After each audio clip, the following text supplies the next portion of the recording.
welcome to GlideFast on Air. I'm Kali Alexander, Customer Advocate and Account Executive here at GlideFast Consulting. And welcome to our webinar today, Powering Progress in Telecom, how ServiceNow powered by GlideFast is changing the game. So happy that you are here. And before we get started, I would love to give you a little bit of background about GlideFast Consulting. I have some notes here. GlideFast Consulting is a firm that is dedicated exclusively to ServiceNow. As an Elite ServiceNow Partner, our expert team of developers and architects have worked on both sides of the table, the customer side as well as the consulting side. Our company was founded by ServiceNow architects, and we proud to have a team of over 500 experienced consultants, an average CSAT score of 4.8 out of 5, America's Elite Partner of the Year for 2 years running, and more accolades as you can see here on this slide.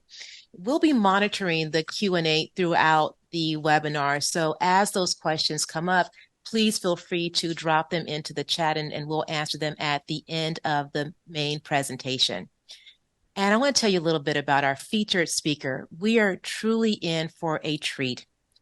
Ohad Kushner comes with a unique trifecta of industry experience. First, having directed strategy and transformation at AT&T for over a decade. Then sitting at the helm of go-to-market for telecom, media, and technology at ServiceNow.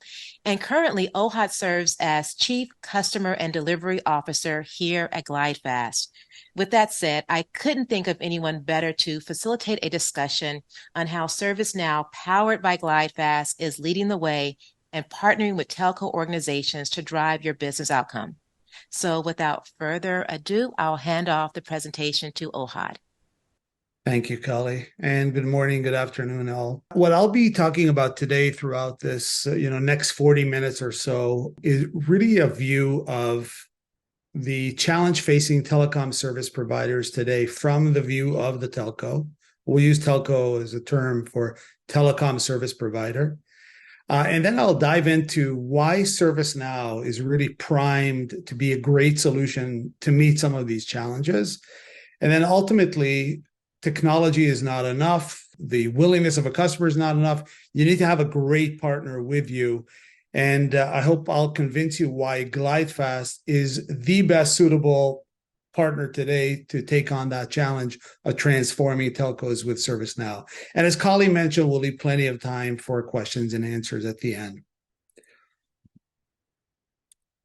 So I'll start off by saying that when I'll be talking about telecom in the context of today's presentation, we're really talking about the service provider part of telecom, because the telecom industry is wide, it's deep. It also includes manufacturing for the industry. It includes handheld device manufacturers as well.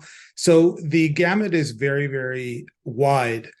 But when you talk about the area of service within telecom, really what we'll be speaking about today is those areas within the telecom service provider or TSP market and the challenges that they face. So KPMG did a study this year, and they published this in a white paper.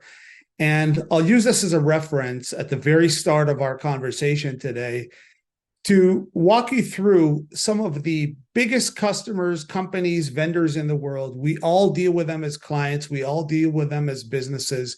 We're dealing here in the US with our T-Mobiles and AT&Ts and Verizons and Comcast and so forth. But it's really interesting when you open up the hood of these TSPs, these telecom service providers, to see what are they actually challenged with, or what are the changes that they're facing? Because otherwise, without this sort of change or without these challenges, they would not look perhaps at a service platform like a ServiceNow or engage with partners like us. So let's walk you through this. First of all, the traditional business models that have catered to us as clients by the telecom providers are being challenged. Whereas in the old days, we looked at wireline service, moving over to wireless, wireline services providing businesses. Today, telecoms have a new set of competitors. These are not just your traditional telcos competing with telcos, but telcos today are in fierce competition with many, many other providers, new sets of services, new sets of products as well. The next challenge is really around customer expectations, which is going to be part and parcel and a key theme of my presentation today. And it's enough to say that today, as consumers, think about the experience that you go through today at home when you buy and you purchase from one of the hyperscalers, for example, like an Amazon as an example. You are expecting a certain level of service from the time that you order to the time that you're getting provisioned a service to the care that you expect at levels that the telcos historically were not able to provide. And I think you know that. You can stare and compare and contrast the experience that you might have received from a telecom service provider to the one that you may receive from a new age provider, and you know that there's a big gap. The hyper competitive hyperscalers, so your Amazons, the Microsofts, the Googles, the Facebooks, et cetera, are now not just vendors of the telecoms, but they are actually new competition. And I mentioned before that if you are a Verizon, for example, your competitor, as you may guess, was an AT&T or a cable provider. Today, everybody's in competition. Everybody is serving everybody. So in other words, if I am a telco service provider today, I am dealing with my competitor, my vendor, my client all at the same time. And especially this is relevant within the hyperscaler market. Technology, new technology, think of 5G, think of new products and services in the area of unified communication. These create new opportunities, especially around revenue, but they also contain threats to the industry, especially when provided by the competitors. There's a big push now around environmental and social today, especially now in the 2020s. This is a big piece of the agenda, and telecoms have to play in that role as well. And then finally, out of many, many markets that you may be familiar with, the telecom service providers market is unique in the amount of regulation that is enforced on them here in the US by the FCC, and the same would apply in Europe and Asia. So this is a highly, highly, highly regulated market. These are the challenges as they relate to change facing the telcos. The example in a more of a double click is actually in this illustration, which I actually got off the web a while ago. You see that it's a bit dated, but to me, it really tells the story for the entire presentation today. So what are you looking at? You're looking at essentially a subway map. Almost looks like a metro system at any big metropolitan. But what it really is a continuum from 1984 into the 2000s of all the splits and mergers within one company. This is, in fact, AT&T. And you see that over that period of time, AT&T in 1984 looked like one company, one big behemoth telco. And then due to different market conditions, perhaps business decisions, government regulation, and so forth, started to split and splinter off, and then converge again, splinter off, and so forth. And in fact, this map continues to look the same, not just within AT&T, but across any telecom service provider you may choose. Now, what does this mean? What does this mean when you see a split here within this map? So all of this was done, I would guess, or venture to guess, for good business decisions, or sometimes because of mandates by in the case of the US, by federal government. But when each split in this map occurs, you are breaking apart business units. You're breaking apart systems and tools and platforms. You're breaking apart labor pools.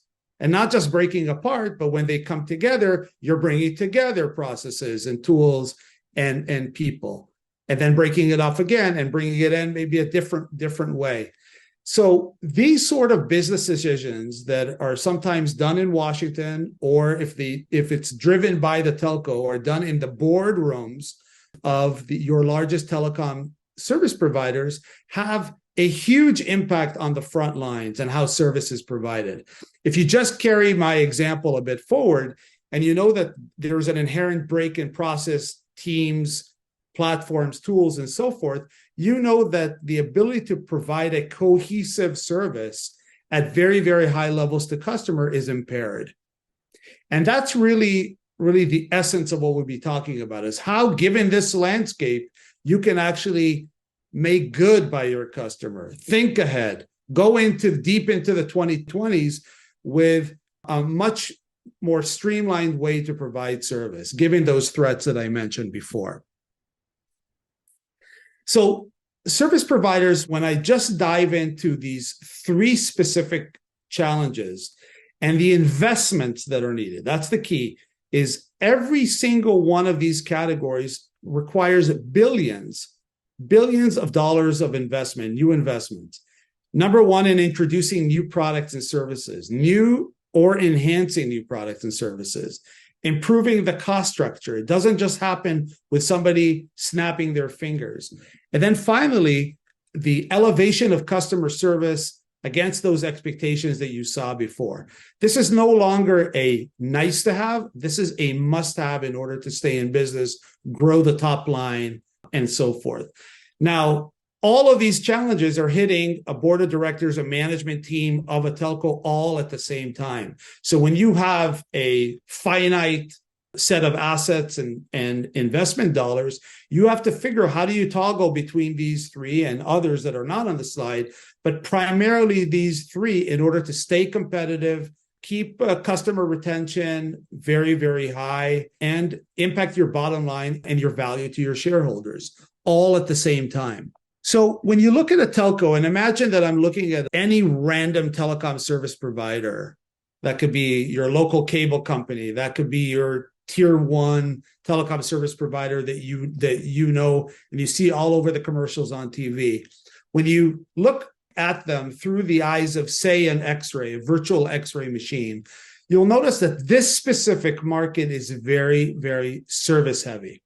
In other words, a large proportion of their labor pool within each telecom service provider is devoted to service. Some of this service is customer facing. Some of this service is in the bowels or in the engine room of the telco. And here are examples. There are 8 such examples. You have your IT, which is responsible for providing service internally for the most part.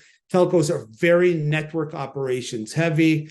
They have large pools of customer service.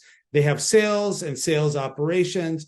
Field services, these folks are the ones that you encounter and you see on the corners of your street. These are the vans, the trucks, the ladders that you see against poles, the folks that you see providing maintenance on roads in your communities. Very, very large fleets of field services. You have billing centers, because ultimately the billing doesn't just occur behind the scenes magically, but also there are disputes and customers calling in with questions and so forth. HR, big service center within the corporation, providing internal support to the telecom employees. And then you also have a lot of forward-looking service centers that are responsible for expanding the telco's network, constructing the work, dispatching the work to the network operations and field services team. All of this happens at the same time. So in summary, what you see here are very, very large service centers or service business units within a telco. I would even say proportionally greater than in any other industry. It's fair to say, and I'll show you this over the course of the next three slides, that transforming the cost structure, being able to provide new products and services today, and elevating the level of customer service is not in the mind of those that are providing service, but it goes all the way up to the C-suite and to the heads of these corporations. An example I took is from Hans Vestberg, who is the CEO of Verizon. And this is in the last earnings call, just in the last few weeks, you can see this quote. His emphasis was bringing more AI into the network and to customer care. We have a high confidence in doing that so that we can get the savings. So those themes that I showed you in the previous slides are absolutely right in the center lane of the executive thinking today. Another example, this is a quote from Information Week from a couple years back from Verizon's competitor, AT&T. And this is the AT&T Chief Operations Officer, Jeremy Legg, provides you even a little bit more granular detail. What they asked him as the chief operations officer for the entire company was to come up with new solutions that perhaps over years and decades of legacy thinking were not done, and today in the 2020s are able to be manifested. For example, moving payloads to the cloud. What are the modern target technical architectures that perhaps did not exist in the past or were not be able to be implemented in the past, but today are available in the market that they need across disciplines? And again, this just shows you that new types of thinking and new ways of bringing new service to telecoms customers, business and consumer, are now in the center of the thinking at the very, very top levels of the company. The same slide I showed you before with the 8 business units, I want to give you a little bit of a different view on. So if you look at the primary business units that today are plagued by the fragmentation of the tools, the processes, the labor pools, given all that you saw there on the very first slide, the folks on the front line want to provide heroic service to customers, but they simply cannot because of all this historical legacy. And when you look at these business units from the outside in, you all know them because you interface with telcos on a periodic basis. When you, as a business or as a consumer, deal with a service center, you're most likely dealing with the business on the enterprise care level, or if you're a consumer, you interface with consumer care, your frontline agent, your tier 1 agent, your tier 1 support. These terms are used interchangeably. But then these folks have to, in turn, engage internally and under the hood of the telco with their service delivery, the folks that are responsible for delivering service to the clients, or with the field operations, those women and men that get into vans, get into trucks, and provide the service at customer sites or on the corner of our roads. And then further and deeper into the engine room of the telco, the men and women that are responsible for the holy grail of the telco, which is the network, the various corporate functions. How do you construct the network and how do you care for it so that it's available to provide us wireless service and wireline service, which today nothing happens without.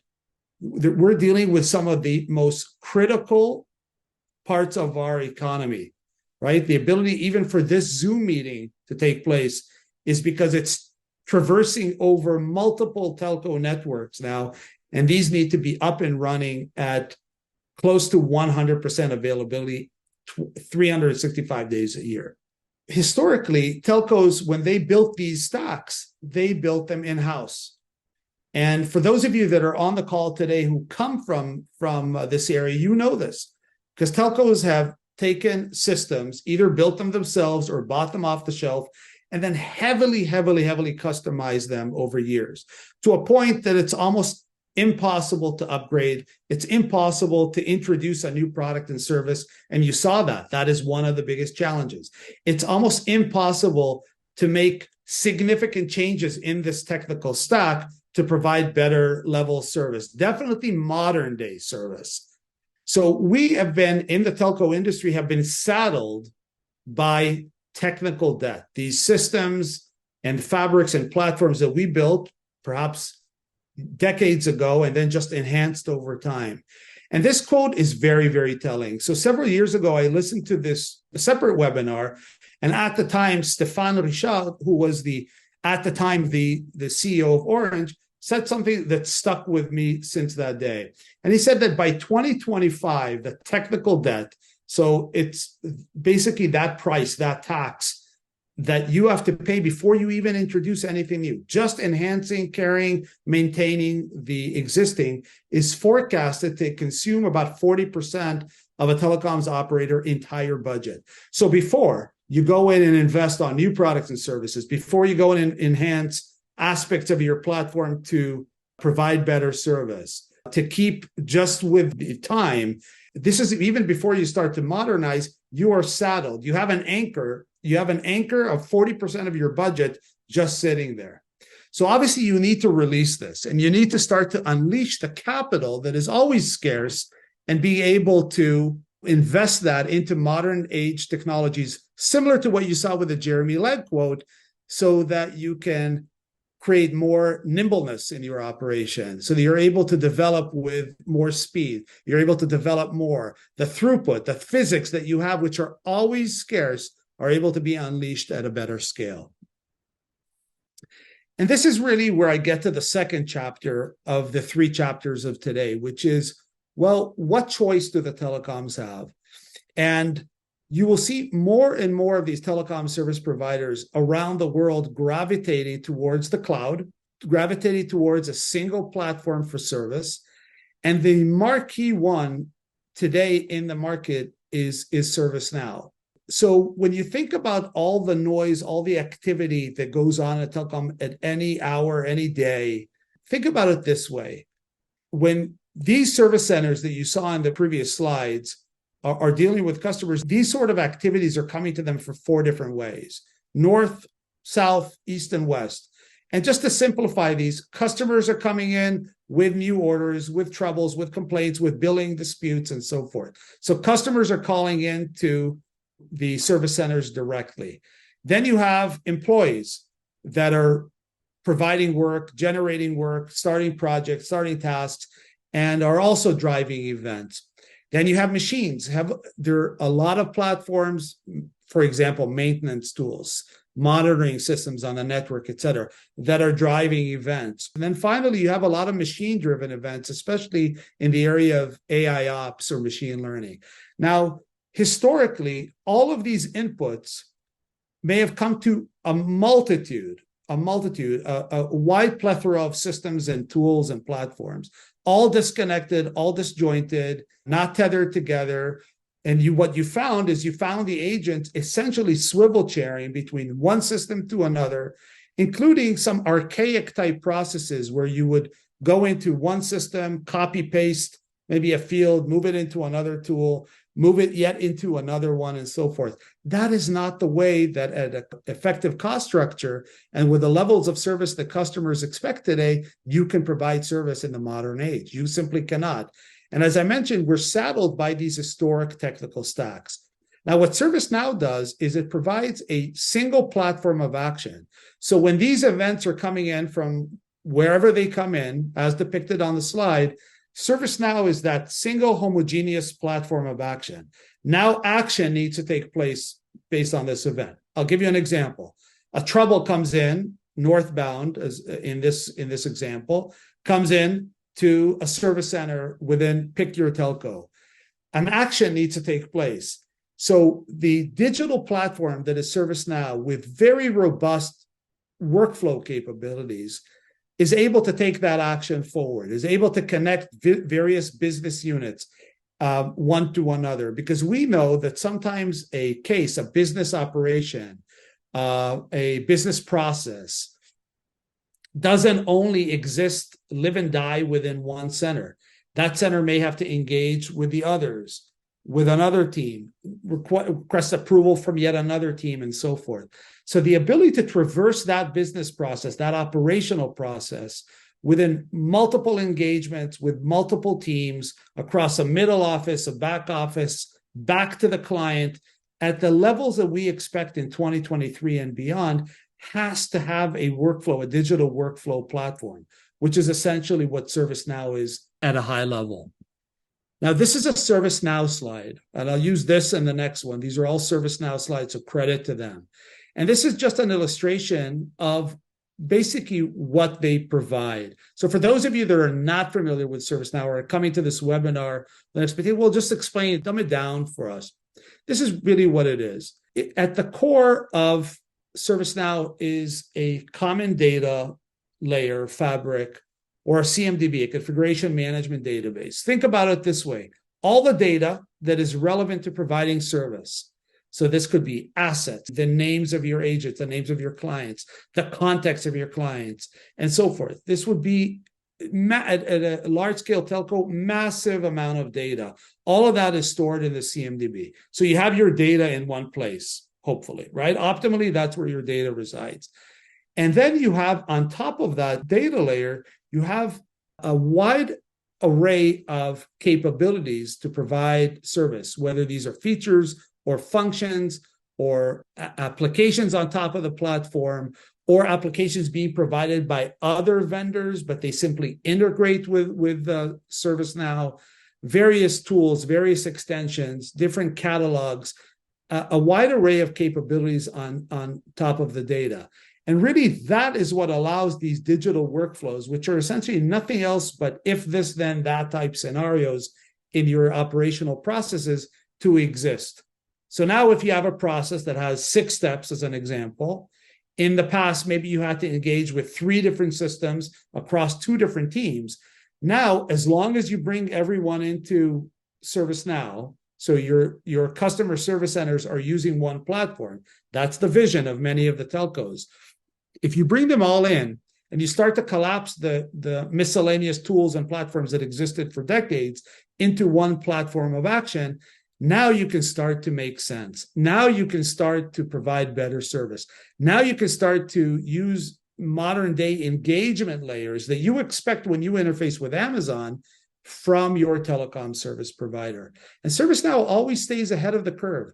They have thousands and thousands of researchers and developers that are looking at what service should look like, not in 2023, in November 23, but in March of 26 and in 2030. What should service look like in the future? Historically, telcos were also looking ahead, but they never had the capital. They never had the bandwidth. They never had the physics in-house with their IT shops to be able to build that. But to go to the cloud and to engage with a software as a service vendor like a ServiceNow is something that today more and more telcos are gravitating towards. And I will tell you, Kali mentioned my specific experience. Having worked at ServiceNow, we were talking to every single telco, and many of them were already on the bandwagon, which is ServiceNow. Specifically with telecom, what ServiceNow is doing is going even deeper. So while they have a wide vertical platform, which caters to any industry and any company under the sun, if you are a telecom service provider, they take that homogeneous platform, that vertical platform, and then they go deeper. So they are releasing very specific features and tools and product modules that are only specific to this market. For example, only in telecom do you have to deal with the intricacies of network inventory for large-scale providers that have unique network inventory. Then the inventory for a telecom service provider is a different inventory than, say, a retail company. So how do you deal with that inventory? How do you plan? How do you add to the network, disconnect from the network, and so forth? That inventory is unique. ServiceNow has capabilities within their CMDB, which I mentioned before, on how to handle that. Same with field management. While I'd like to say that field management is the same within, say, retail or other utilities, telecom has unique field management needs, challenges, capabilities. So the ability to do that within a single platform that is highly connected to the other modules is available within ServiceNow. Order management. Nothing bills without a start of an order.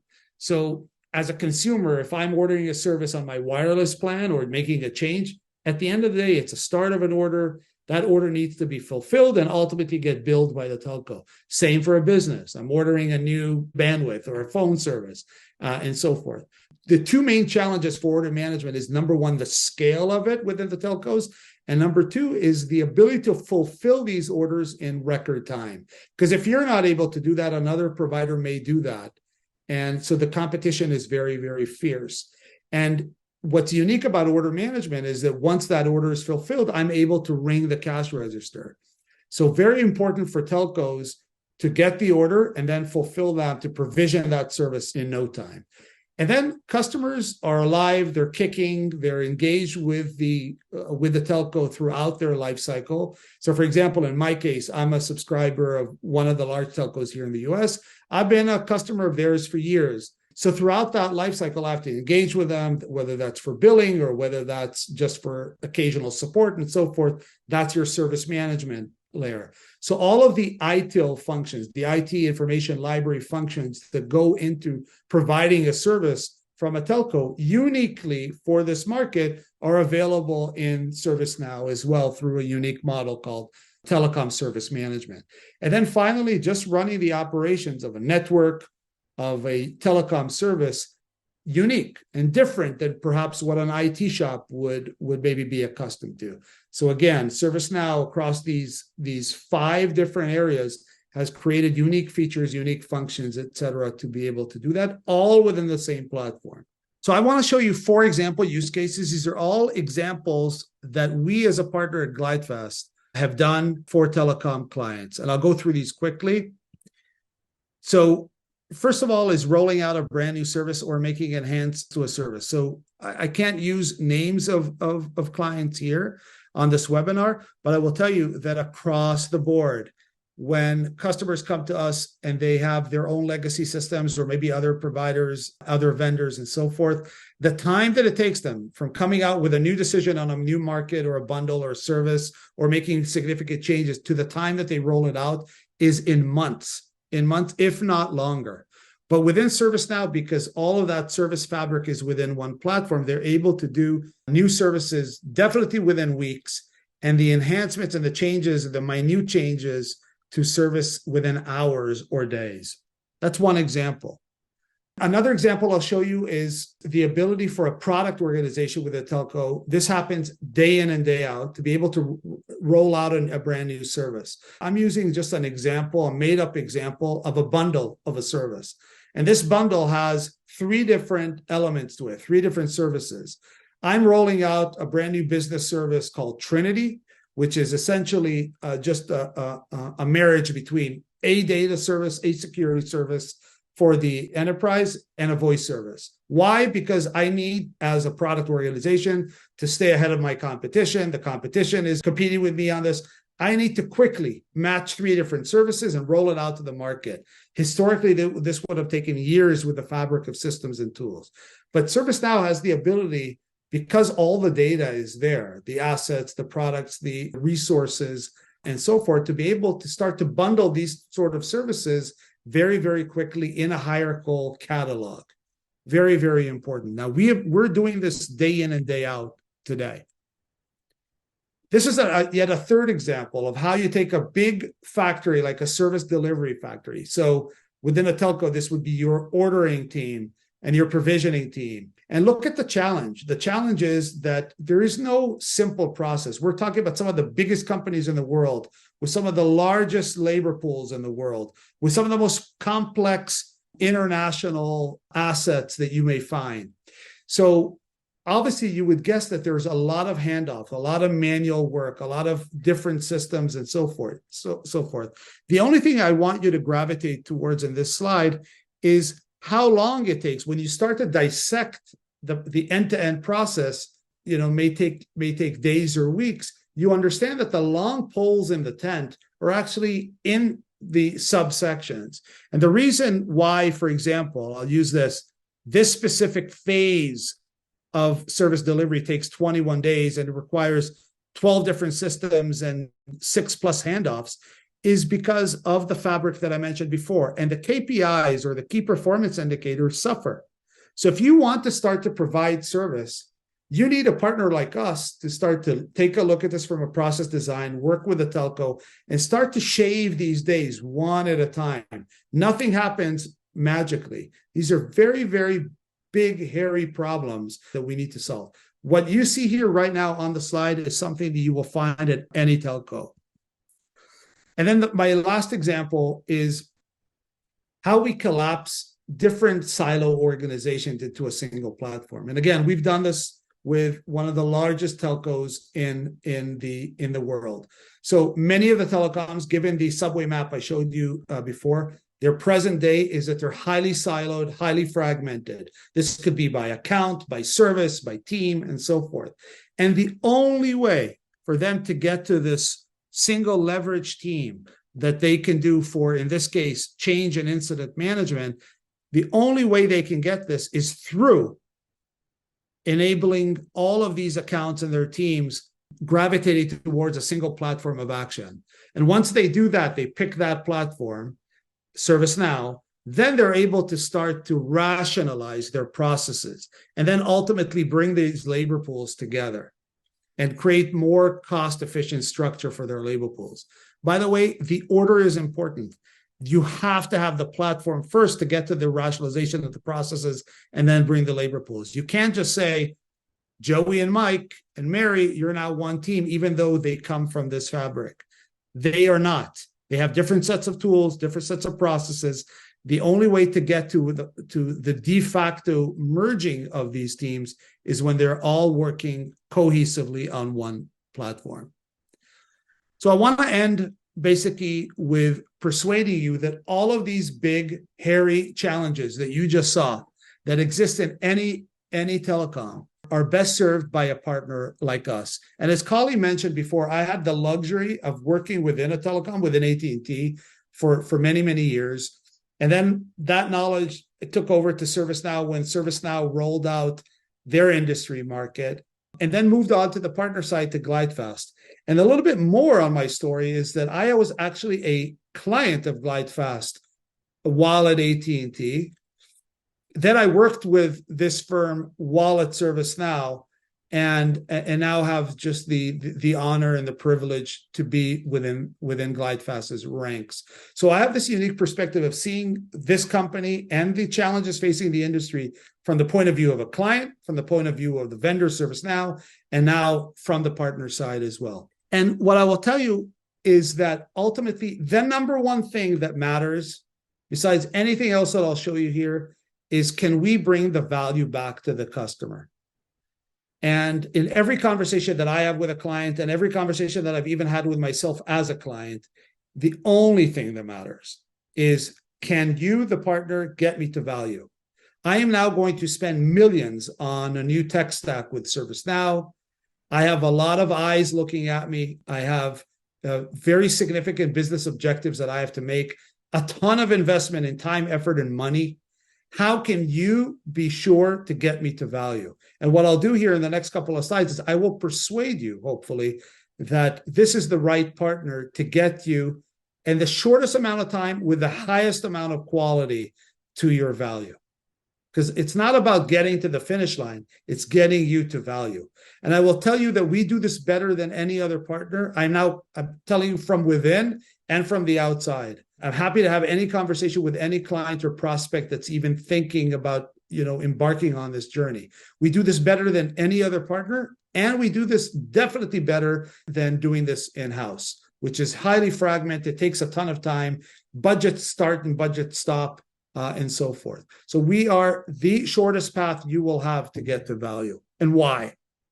Well, first of all, we have our best-in-class delivery engine, which is best-in-class talent at the top. These are our technical consultants, our architects, our business process consultants that engage with you on the business process side, and our project managers that are engaged as well.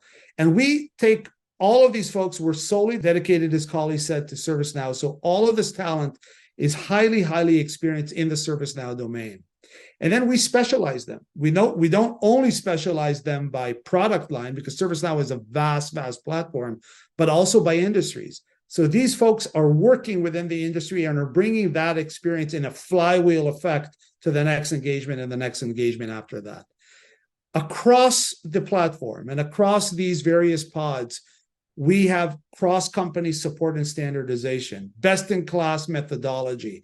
We're highly, highly aligned with ServiceNow, directly with their product team. ServiceNow is actually interested in engaging with partners that are doing this time and time again within a specific market, in this case, the telco. So obviously, as you may guess, we have a very, very tight alignment with their telco team on the product side and on the go-to-market side. We're sharing feedback with them. They're sharing feedback and insights with us. That creates a much, much better practice. We have a ton of innovation in-house to accelerate your time to value, whether that's accelerators or whether that's our high gravitation towards AI and machine learning. We have practices within our shop that do that so that we can bring those tools and utilities to you at any engagement. And finally, we have just an awesome GlideFast University, which is our commercially available training center to train you on anything that you would like, whether it's in standardized way or custom training that you would like us to deliver. This is a best-in-class delivery engine. Having worked with many partners and with many vendors, with many clients, I will tell you, this is second to none. Specifically in telecom, we bring all of that engine to a unique value within this industry. And I'm just going to pick on three. There are many more that I could talk about in a follow-up engagement. First of all, we are the first partner anywhere in the world, any partner of ServiceNow, to implement ServiceNow's marquee order management for telecom, or OMT for short. Not only were we the first ones to implement it after it was available, by the way, at a tier 1 telco, not at a small one, but we also did that within 1 quarter, within 90 days from the time the customer engaged us to the time that they went live with their very first orders. The first, and at record speed. The second thing is that we have a vast amount of experience. A sizable amount of people today within our talent pool are engaged within the telecom market. So it's extensive work, it's extensive lessons learned and value add that we bring in. And not just in kind of down market telecom or local providers, but some of the world's largest telecoms. In fact, we are engaged in a tier 1 global telco today with a multi-year, multi-product set of work engagements. So that should give you a sense of the scale, the depth, the breadth that we bring into every engagement. If you could do this at a tier 1 global telco with all of their necessities, intricacies, politics, demands, budget, and so forth, we could do this anywhere. And then finally, that acceleration of time to value.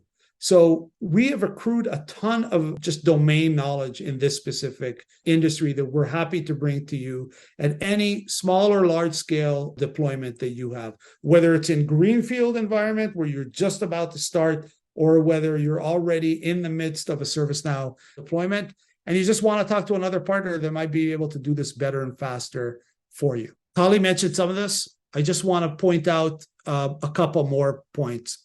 We are the highest certified partner out there, 3,400 official ServiceNow certifications. So we pride ourselves on that, and we take extreme measures here to make sure that our folks are just on top of their game and then some across the board. Kali mentioned that we have 500 plus consultants, but we also, when we count and accrue all of that up, we are only specialized in the ServiceNow domain. So when you just count that tally, 3,500 years of accrued expertise in ServiceNow. I will venture to guess that no other partner can claim that.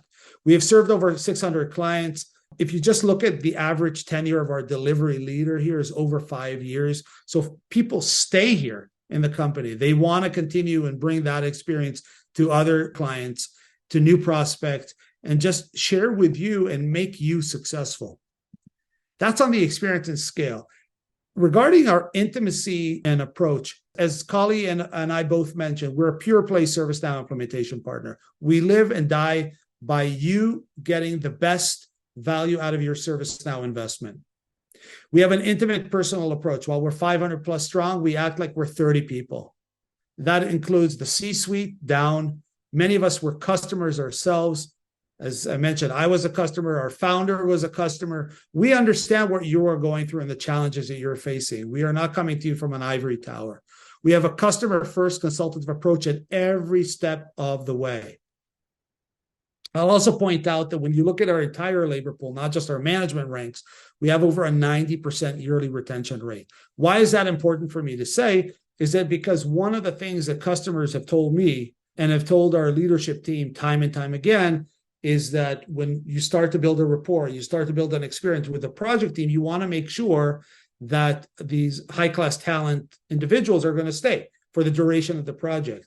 We, through just a significant emphasis on culture and expertise and just doing the right thing mentality, we keep our people employed within this company, over 90% yearly retention rate. That means more stability, more consistency for your project.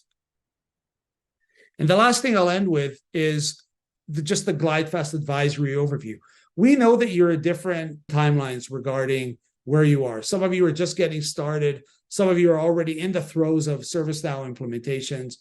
I won't drain the slide, but I'll just say that we bring that talent to very specific finite type studies, assessments, advisory projects that you may want us to do. You have a specific business challenge. You want to bring all of that wealth of expertise to try and untangle that business challenge for you. We're able to do that. Kali will tell you how. And Kali, back to you. Wow. Oh, that was great. You had me the moment you started speaking. We got a few questions here that I hopefully you'll be able to fill for us. First, what are the prerequisites for unleashing AI at the scale and efficiency customers envision? Yeah, thank you, Kali. It's a great question, and it's a very common one. I'm going to give you actually a brief answer, even though the challenge is very big. Okay, but I'll just try to simplify it. The biggest challenge today for companies to really unleash the AI and machine learning capabilities that are very vast, very modern today is the fact that the data is all over the place.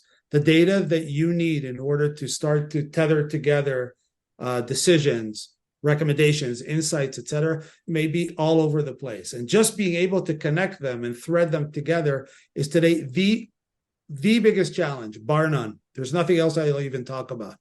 So what does ServiceNow do, and the power of GlideFast and enabling you to get that? And by the way, we have an advisory offering just to get you to think about AI readiness. Once you have more and more of your data, your operational service data in one place in ServiceNow, you can now unleash these AI and machine learning capabilities, these guided agent capabilities, AI operations, and so forth at a much better scale. Thank you for that.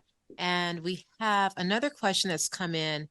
What's GlideFast's approach? And you spoke a little bit about what makes GlideFast unique here, but the question is, what's GlideFast's approach with regard to the people aspect of resistance to change? That's a good one. It's a great one. And I'll actually tap into my experience at AT&T because, for those of you that are joined today and are coming from these sort of companies, you know that you can bring the best technology out there. You can bring the best class talent from a partner side, but there's a lot of resistance on the front lines to change. Change is grief. Any change brings with it grief. People are comfortable, or it's job security for whatever reason, or they became cynical over years and years of transformation that didn't work out to them. So we know that as a prerequisite, Kali. And one of our key areas that we bring forward with you is across the board, our folks are architects, our business process consultants, our engagement managers are aware of that and how to navigate through this very, very messy change map. But also, in addition to that, we have change enablement teams that are highly, highly, highly specialized in working with you on unleashing change, on how to talk to your front lines, what sort of communication and adoption capabilities you need to bring forward. So I would say those two we could definitely help you with. Yeah, change enablement can be a big thing for an organization, especially when you're talking about digital transformation. So they really appreciate your answer there, Ohad. All right. So the next question we have, and this may be the final question unless something else comes in, is how is ServiceNow better than some of the other digital solutions out there? It's a great, great question. So obviously, this is a highly competitive space. And I would say my answer usually goes like this. Within the core capabilities and features that are part of ServiceNow, you will find a highly competitive space. So for example, ServiceNow has field service capabilities, dispatching, engaging with field service tech. So, drivers, technicians that are out there in the field. Just in that area alone, you may find a very competitive space. That is not ServiceNow's really value to you as a client. The value of ServiceNow is to take all of these service capabilities across field services and operations and customer service and engagement layer and data and rush and so forth, and bring them all into one platform so that you don't have to go and start to compete at a feature level with another provider. ServiceNow may be superior or inferior at a feature level, and they're doing their darndest to get to be superior at any level. But as I mentioned, it's highly competitive. Bringing all of that into a single service platform that is highly connected, all sitting on a single CMDB with workflows that can tether between these modules is really the added value of ServiceNow. So, for example, one of the things that you hear commonly is ServiceNow a ticketing system. Nope. So it can do ticketing and it can do incident management ticketing, and they will compete with companies like Zendesk or BMC Remedy, but that's not their core capability. And if you could just compare them on that, good luck. I think they're superior, and the Gartner Gartner actually ranks them above anybody else, but that's not all they do. And I think that's the answer, is when you take a look at the gamut of ITIL capabilities across service, ServiceNow does it all. And that's their competitive advantage compared to the competition. Final question. Can you discuss the benefits or abilities of e-bonding between two companies that both utilize ServiceNow? Yes. So one of the core capabilities of ServiceNow is the ability to federate between a company and a vendor, or a vendor and a client, or a company and a client, both using ServiceNow. So I'm a client, or I'm a vendor, I'm a telecom service provider. Kali, you're a client of mine. You're using ServiceNow, you're on that journey. I'm on the journey with ServiceNow. So why wouldn't you and I engage for just regular ordering, customer service, maybe database replications and so forth? Why do we have to have a gap or an ocean apart? No, ServiceNow essentially created electronic bonding between us because both of us are on ServiceNow, and the ability to interface a lot closer in an intimate way between us. So when you're starting a workflow or when you're sending something to me, you're essentially sending it to me as if we were all on one ServiceNow instance. That's the essence of e-bonding. And the reason why it's important is because ServiceNow prides itself on having over 8,000 clients now globally. Many are on this bandwagon of ServiceNow. So more and more of your clients, your vendors, and your competitors, the ones that you're doing business with, perhaps are all on ServiceNow. So being able to engage with them in a federated way is key. Ohad, thank you for an incredible presentation. Folks, this is all the time that we have left. If you are looking to get in contact with us, we have our information here on the slide on the screen. And if you're interested in more webinars like this, be sure to stay close and look at glidefast.com for more webinars. And you can also find us on LinkedIn, where we post a lot of our announcements of webinars that are coming up and other things that are taking place. So let's have a great week, and I'll see you next time. Let's win.